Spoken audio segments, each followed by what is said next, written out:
Shalom, selamat datang di artikel View. Assalamualaikum warahmatullahi wabarakatuh. Hai sahabat Ariel Wibowo, apa kabar kalian semuanya? Semoga kalian baik-baik saja. Untuk teman pekerja yang jauh perantau dalam negeri atau di luar negeri, yang jauh dari keluarganya seperti admin, semoga kalian semuanya dilindungi dan diselamatkan dalam pekerjaan masing-masing. Dan untuk sahabatku yang bersama keluarganya, semoga kalian sehat selalu dalam lindungannya. Amin. Episode 106, kisah seorang CEO muda yang berpura-pura culun. Awalnya, Nicholas berencana untuk menantang orang terkuat di aula seni bela diri, tetapi sekarang ini terkait dengan kebahagiaan Aisyah, dan Wawan juga mengatakan bahwa itu harus jadi taruhannya. Permainan diputuskan, jadi dia bermaksud membiarkan orang lain memujinya. Amati baik-baik, kamu tidak boleh kalah dalam pertempuran ini. Nicholas memberitahu orang-orang di sekitarnya bahwa dia adalah orang terkuat di aula seni bela diri, dan dia berdiri di atas ring pada saat ini. Dia adalah orang peringkat kedua di aula seni bela diri. Jangan khawatir, pemilik paviliun, saya akan melakukan yang terbaik. Pada saat ini, ada suara keras di arena, dan orang-orang Wawan menginjak tanah, meledak dengan momentum besar, dan seluruh arena hancur, terguncang. Setelah suara keras itu, ia melihat orang itu mendekatinya dengan cepat, di mata orang-orang biasa.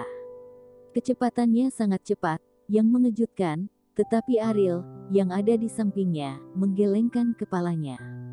Terlalu banyak penekanan pada latihan kekuatan akan menyebabkan penurunan kemampuan kecepatan dan kelincahan, tetapi itu sudah cukup untuk berurusan dengan orang-orang di aula seni bela diri ini.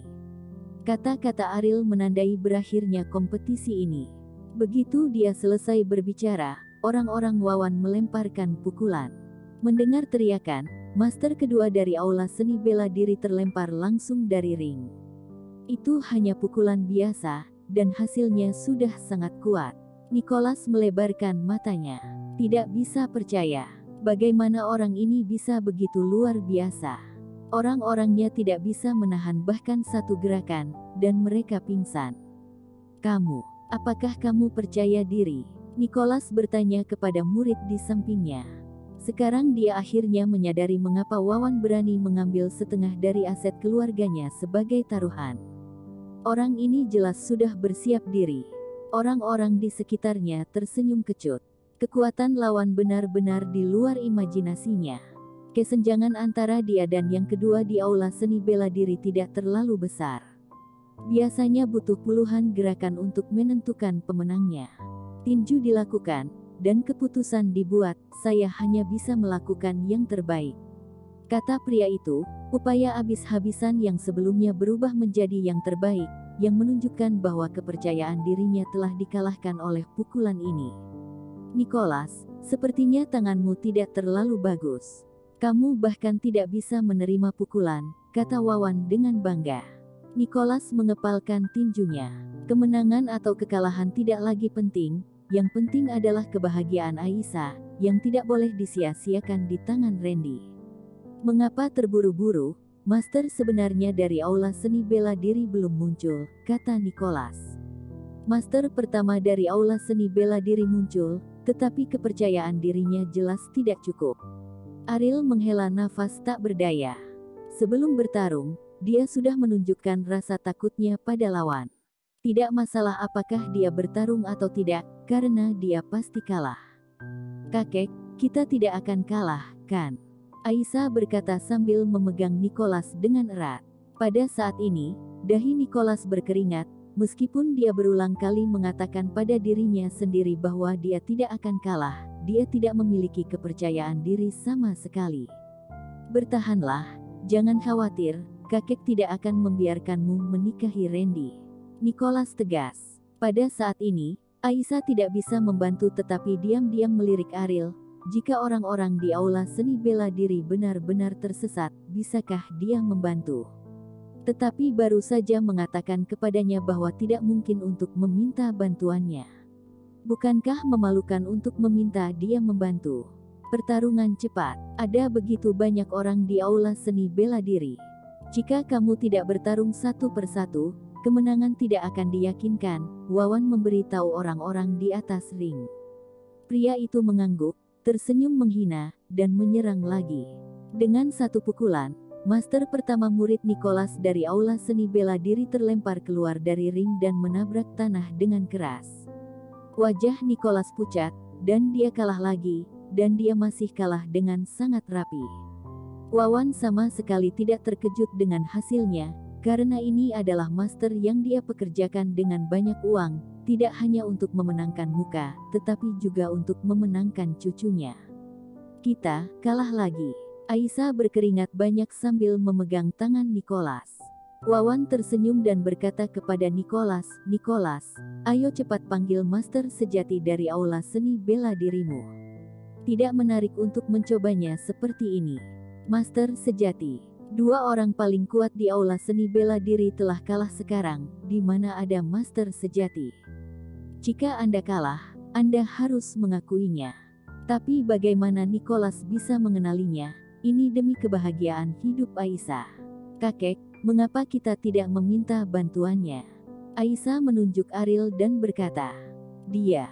Nicholas memandang Aisyah secara tak terduga, dia tidak tahu mengapa dia mengatakan seperti itu. Dia baru saja mengatakan bahwa jika kita kalah, kita bisa meminta bantuannya, kata Aisyah. Apakah pemuda ini pernah mengatakan hal seperti itu? Tapi lihat dia. Dia tidak terlihat seperti seseorang yang bisa bertarung. Bagaimana dia bisa memiliki kepercayaan diri untuk mengatakan hal seperti itu? Aisyah, bagaimana kamu bisa mempercayai semua orang? Lihat saja dia. Apakah dia terlihat seperti seorang master? Kata Nicholas. Aisyah menghela nafas. Dia benar-benar tidak melihat bagaimana Ariel terlihat seperti seorang master, tetapi dia tidak dapat menerima kenyataan bahwa dia ingin menikahi Randy. Melepaskan tangan Nicholas, Aisyah berjalan menuju Ariel dengan wajah memerah. Selain takut menikahi Randy, dia lebih malu karena dia telah bersumpah sebelumnya bahwa dia tidak akan meminta bantuan Ariel. Berjalan ke depan Ariel, Aisyah menundukkan kepalanya. "Jika saya ingin membantu, saya tidak bisa berkata apa-apa." Ariel tidak berbicara, hanya menunggu dengan tenang. "Bisakah kamu membantuku?" Aisyah berkata dengan berbisik. Meskipun Ariel mendengarnya dengan jelas, Aisyah berkata dengan suara lebih keras. "Tentu saja bisa, tapi apa untungnya bagiku?" Kata Ariel. "Kamu, manfaat apa yang kamu inginkan?" "Aku bisa memberimu banyak uang," kata Aisyah. "Uang tidak berarti apa-apa bagiku," kata Ariel. Tentu saja, dia tidak bisa melakukan apapun pada Aisyah. Bagaimanapun, dia memiliki istri yang baik. Meskipun tidak ada suami dan istri yang nyata selama 3 tahun, Ariel tidak akan pernah mengkhianati Kauri. Ketika datang ke aula seni bela diri hari ini, Ariel sedang mencari kesempatan untuk memiliki hubungan yang baik dengan Nicholas. Ketika ini terjadi, itu adalah kesempatan yang baik dari surga. Berbicara tentang manfaat berarti menggoda Aisyah. Pada saat ini, Nicholas juga datang, meskipun dia tidak mempercayai Ariel. Tapi sekarang benar-benar tidak ada cara lain, cobalah. "Adik laki-laki ini," saya mendengar Aisyah berkata. "Bisakah Anda membantu saya?" tanya Nicholas. "Dia mengalahkan orangmu dengan 2 pukulan, dan aku juga bisa menghadapinya dengan 1 pukulan," kata Ariel ringan. Ketika Nicholas mendengar kata-kata arogan seperti itu, dia bahkan lebih tidak percaya di dalam hatinya. Kekuatan lawan begitu kuat sehingga tidak normal, bagaimana mungkin menyelesaikannya dengan 1 pukulan? Anak-anak muda zaman sekarang sama sekali tidak memikirkan konsekuensi dari penghinaan ketika mereka berbicara besar. "Adik laki-laki, kamu baru saja melihat kekuatannya. 2 master di aula seni bela diriku bukan lawannya. Apa gunanya kamu membual di depanku?" kata Nicholas.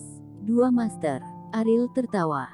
"Jika keduanya dianggap tuan, itu akan menjadi penghinaan bagi kata tuan." Dia berkata, "Kedua bajingan besar itu hampir sama. Kamu."